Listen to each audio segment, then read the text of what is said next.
आकाशवाणी देहरादून से प्रस्तुत हैं प्रादेशिक समाचार। पहले मुख्य समाचार। केदारनाथ, गंगोत्री और यमुनोत्री धाम के कपाट खुलने के साथ ही प्रदेश में चारधाम यात्रा शुरू। पर्यटन मंत्री सतपाल महाराज ने कहा, सुगम तीर्थ यात्रा के लिए राज्य सरकार ने व्यापक प्रबंध किए हैं। बद्रीनाथ यात्रा मार्ग को स्वच्छ बनाने के लिए जिला प्रशासन ने प्लास्टिक निर्मित बोतल और सामग्री पर QR कोड लगाना अनिवार्य किया। और मौसम विभाग ने अगले 2 दिनों में राज्य के विभिन्न हिस्सों में आंधी के साथ ओलावृष्टि का ऑरेंज अलर्ट जारी किया।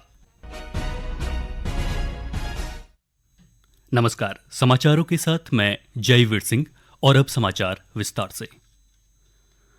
उत्तराखंड में केदारनाथ, गंगोत्री और यमुनोत्री धाम के कपाट आज अक्षय तृतीया के शुभ अवसर पर श्रद्धालुओं के लिए खोल दिए गए हैं। इसके साथ ही प्रसिद्ध चारधाम यात्रा शुरू हो गई है।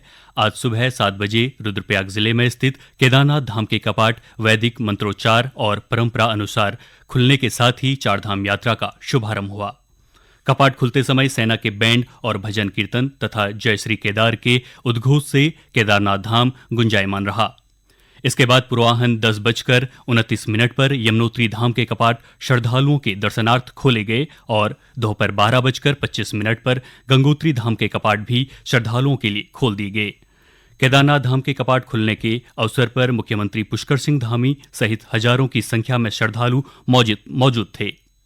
कपाट खुलने पर हेलीकॉप्टर से केदारनाथ मंदिर पर पुष्प वर्षा भी की गई।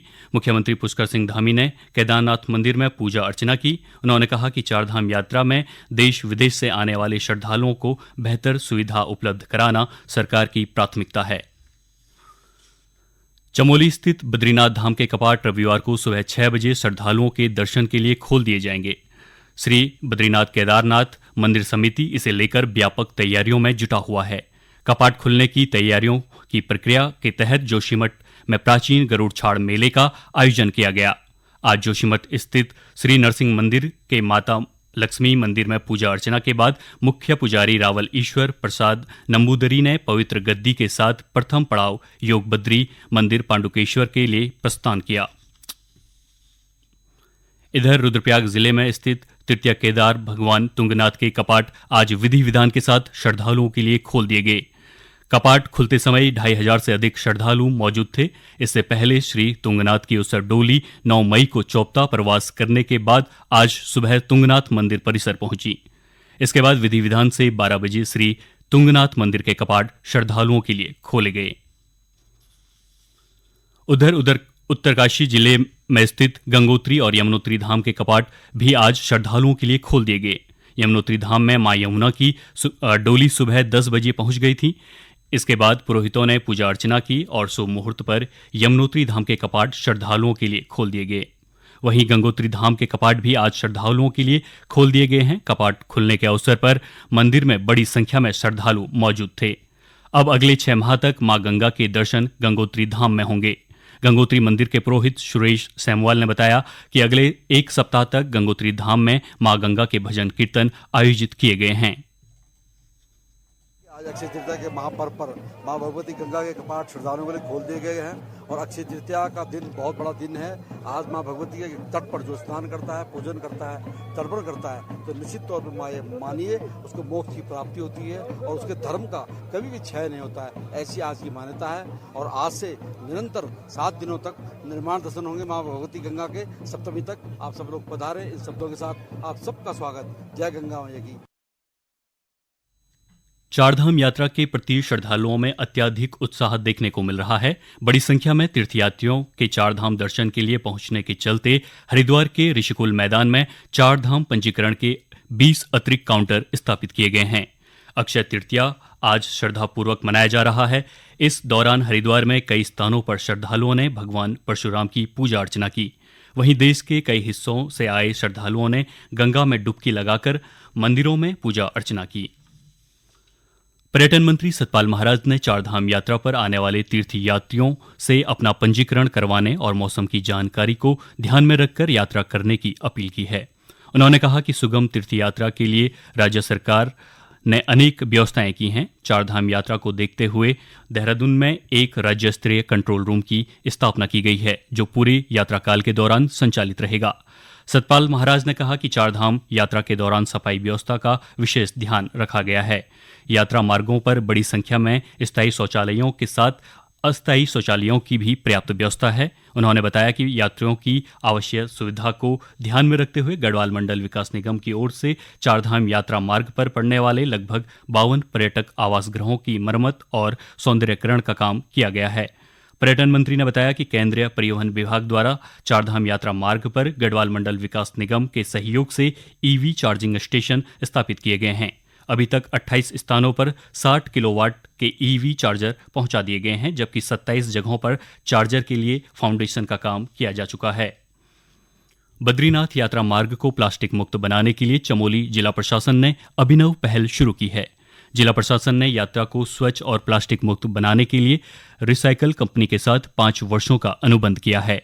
इसके अनुसार नीति घाटी, गोविंद घाट, माणा गांव और बद्रीनाथ धाम में सभी वाणिज्यिक संस्थाओं तथा असंगठित इकाइयों में बेचे जाने वाले प्लास्टिक निर्मित बोतल और सामग्री पर 100% रिफंडेबल 10 रुपये का विशिष्ट क्रमबद्ध पहचान कोड लगाना अनिवार्य होगा। न्यूनतम 10 रुपये जमा करने पर समस्त थोक विक्रेता, दुकान, होटल और होम स्टे रेस्टोरेंट स्वामियों को QR कोड उपलब्ध कराया जाएगा। बिना QR कोड के विक्रय करने वालों पर नियमानुसार कार्रवाई अमल में लाई जाएगी। रिसाइकल कंपनी के deposit refund counter Govind Ghat, नीति घाटी, माणा गांव और बद्रीनाथ धाम तक उपलब्ध होंगे। यात्रियों द्वारा कंपनी के विभिन्न स्थानों पर स्थापित काउंटर पर QR कोड वाली खाली बोतल जमा करने पर डिपॉजिट रिफंड लिया जा सकेगा। मौसम विभाग ने अगले 2 दिनों में राज्य के विभिन्न हिस्सों में बारिश और ओलावृष्टि का ऑरेंज अलर्ट जारी किया है। मौसम विज्ञान केंद्र देहरादून के अनुसार अगले 48 घंटों में राज्य के सभी जिलों में अनेक स्थानों पर गरज के साथ हल्की से मध्यम बारिश हो सकती है। मौसम विभाग ने राजधानी देहरादून सहित हरिद्वार, पौड़ी, नैनीताल, चंपावत और उधम सिंह नगर में इस अवधि के दौरान 60 से 70 किलोमीटर प्रति घंटा की तेज रफ्तार के साथ तूफान चलने की आशंका भी जताई है।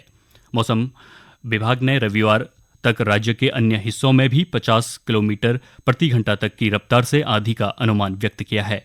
मौसम विज्ञान केंद्र ने लोगों को तूफान और ओलावृष्टि की चेतावनी के मद्देनजर सावधानी बरतने की सलाह दी है। इस बीच प्रदेश के अधिकांश हिस्सों में आज आमतौर पर बादल छाए रहे। राज्य में तापमान सामान्य बना हुआ है। वहीं अल्मोड़ा जिले में कोसी, सोमेश्वर, कौसानी राजामार्ग चनौदा के पास यातायात के लिए अवरुद्ध हैं, जिसे खोलने के प्रयास किए जा रहे हैं।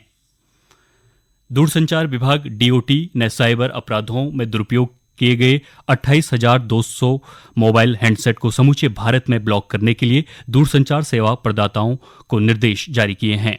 विभाग ने मोबाइल हैंडसेट से जुड़े 20 लाख मोबाइल कनेक्शन को तुरंत पुनः स्थापित करने के भी निर्देश दिए हैं। ऐसा न करने की स्थिति में इन कनेक्शन को डिस्कनेक्ट करने के निर्देश दिए गए हैं। हॉकी इंडिया ने एडवर्प, बेल्जियम और लंदन में आयोजित होने वाली फेडरेशनल इंटरनेशनल हॉकी लीग के लिए 24 सदस्यीय भारतीय पुरुष हॉकी टीम की घोषणा कर दी है। हरमनप्रीत सिंह के नेतृत्व वाली टीम में पिथौरागढ़ के बाबी सिंह धामी का भी भारतीय सीनियर हॉकी टीम में चयन किया गया है। जिला क्रीड़ा अधिकारी वरुण बेलवाल ने बताया कि बाबी सिंह धामी राज्य के पहले ऐसे खिलाड़ी हैं जिन्होंने भारतीय सीनियर हॉकी टीम में जगह बनाई है।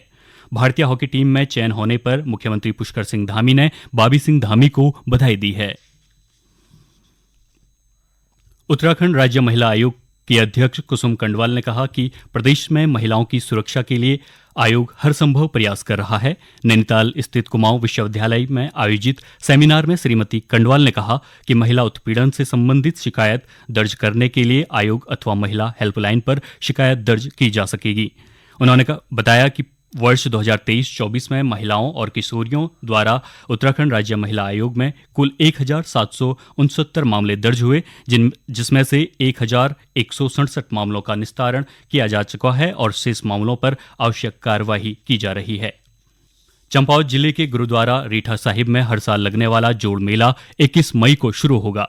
मेले की तैयारियों को लेकर आज जिलाधिकारी नवनीत पांडेय की अध्यक्षता में बैठक हुई। बैठक में सड़क, बिजली, पानी, यातायात सुरक्षा आदि व्यवस्थाओं पर चर्चा की गई। जिलाधिकारी ने कहा कि मेले में श्रद्धालुओं को सभी सुविधाएं मुहैया कराई जाएंगी। 3 दिवसीय मेले के दौरान रात 8 बजे से सुबह 5 बजे तक यातायात बंद रहेगा। अंत में एक बार समाचार फिर। केदारनाथ, गंगोत्री और यमुनोत्री धाम के कपाट खुलने के साथ ही प्रदेश में चार धाम यात्रा शुरू। पर्यटन मंत्री सतपाल महाराज ने कहा, सुगम तीर्थ यात्रा के लिए राज्य सरकार ने व्यापक प्रबंध किए हैं। बद्रीनाथ यात्रा मार्ग को स्वच्छ बनाने के लिए जिला प्रशासन ने प्लास्टिक निर्मित बोतल और सामग्री पर QR कोड लगाना अनिवार्य किया। और मौसम विभाग ने अगले 2 दिनों में राज्य के विभिन्न हिस्सों में आंधी के साथ ओलावृष्टि का ऑरेंज अलर्ट जारी किया। इसके साथ ही प्रादेशिक समाचारों का ये बुलेटिन समाप्त हुआ। नमस्कार।